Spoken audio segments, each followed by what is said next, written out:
महाभारत के उस योद्धा ने जिसे सबने ठुकरा दिया, आखिर मृत्यु से पहले भगवान श्री कृष्ण से 3 ऐसे वरदान कौन से मांगे जो आज भी इंसानियत को आईना दिखाते हैं। आइए जानते हैं दानवीर कर्ण के अंतिम वरदानों की वो कथा जो दिल और धर्म दोनों को झकझोर कर देती है।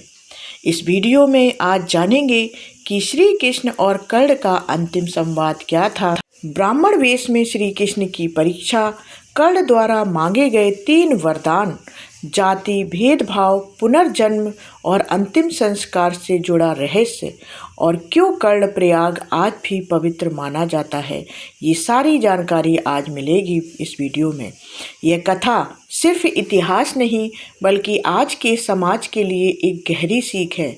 तो वीडियो को पूरा ज़रूर देखें क्योंकि अंत आपको सोचने पे मजबूर कर देगा।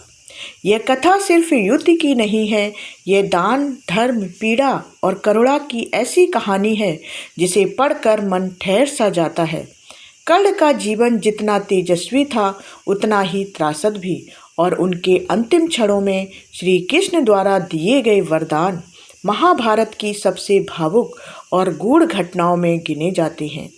श्री कृष्ण और कर्ण जब युद्ध रुक गया और धर्म बोल उठा, ये जानते हैं। महाभारत को धर्म युद्ध कहा जाता है, लेकिन इस युद्ध में कई ऐसे योद्धा थे जिनकी हार जीत तलवार से नहीं, भाग्य और परिस्थितियों से तय हुई। उनमें सबसे प्रमुख नाम है सूर्यपुत्र कर्ण। कर्ण सिर्फ एक महान योद्धा नहीं थे, वे त्याग, दान और अपमान सहने की जीवित प्रतिमा थे। इतिहास गवाह है कि कर्ण ने कभी किसी याचक को खाली हाथ नहीं लौटाया, चाहे स्वयं उनके प्राण ही क्यों ना संकट में हों। यहाँ तक कि स्वयं भगवान श्री कृष्ण भी उनकी दानवीरता के प्रशंसक थे। वह समय जब कर्ण पराजित थे पर टूटे नहीं थे। कुरुक्षेत्र के युद्ध में वह क्षण आ चुका था जब कर्ण का रथ धंसा हुआ था, अस्त्र काम नहीं कर रहे थे और अर्जुन के बाणों से वे गंभीर रूप से घायल थे। मृत्यु निश्चित थी, लेकिन कर्ण के चेहरे पर भय नहीं बल्कि अद्भुत शांति थी। अर्जुन ने श्री कृष्ण से कहा, आपके प्रशंसित दानवीर कर्ण आज असहाय अवस्था में मृत्यु की प्रतीक्षा कर रहे हैं। यह सुनकर श्री कृष्ण मुस्कुराए। उन्होंने कहा, चलो आज दानवीर की अंतिम परीक्षा ले ली जाए। भगवान श्री कृष्ण ब्राह्मण का वेश धारण कर कर्ण के पास पहुँचे। उन्होंने कहा, हे वीर, मैं आपसे दान मांगने आया हूँ, लेकिन इस अवस्था में आप क्या दे सकेंगे। यह सुनकर कर्ण क्षण भर भी नहीं रुके। उनके पास ना धन था, ना आभूषण, ना वस्त्र, लेकिन कर्ण ने जो किया वह उन्हें युगों युगों तक अमर कर गया।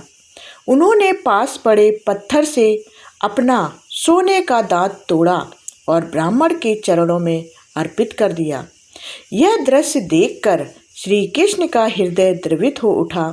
उन्होंने अपना वास्तविक रूप प्रकट किया और श्री कृष्ण भगवान बोले, कर्ण, आज सिद्ध हो गया कि तुम वास्तव में संसार के सबसे महान दानी हो। वर मांगो जो मांगना चाहते हो। और यहीं से शुरू होती है महाभारत की सबसे करुण, सबसे गूढ़ और सबसे मानवीय कथा।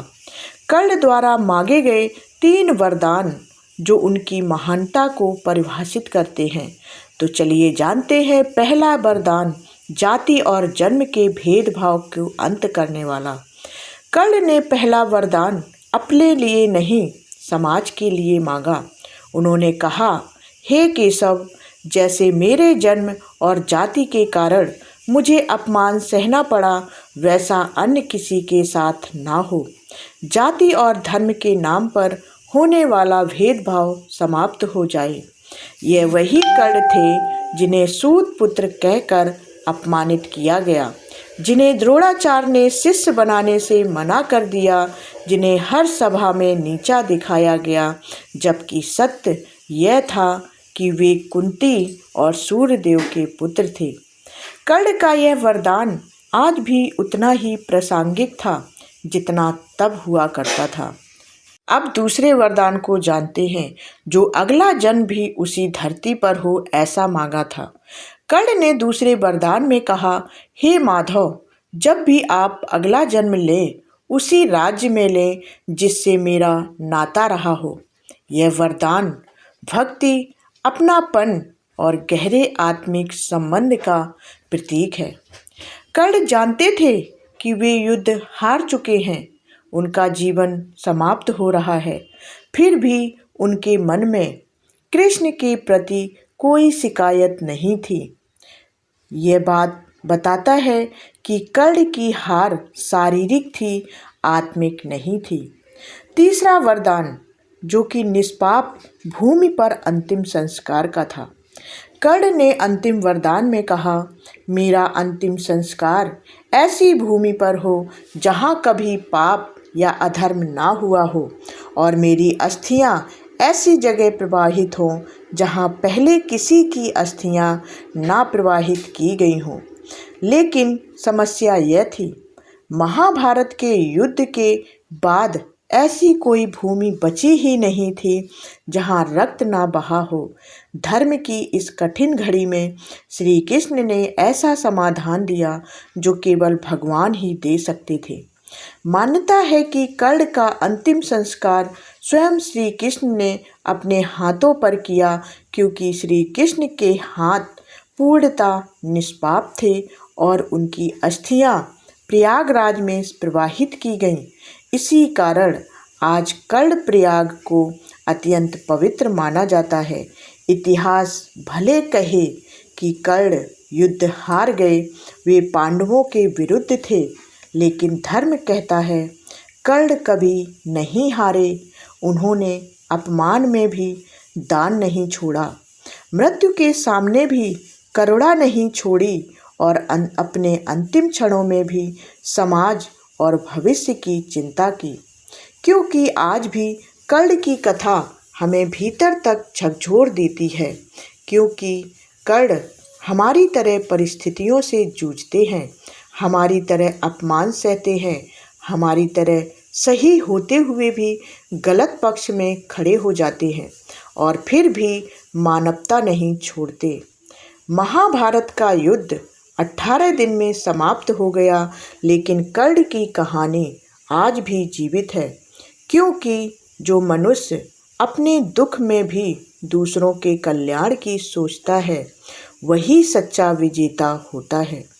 दानवीर कर्ण सिर्फ एक पात्र नहीं, वह मानव विवेक की परीक्षा है, और श्री कृष्ण द्वारा दिए गए वे 3 वरदान आज भी हमें धर्म, समानता और करुणा का अर्थ समझाते हैं।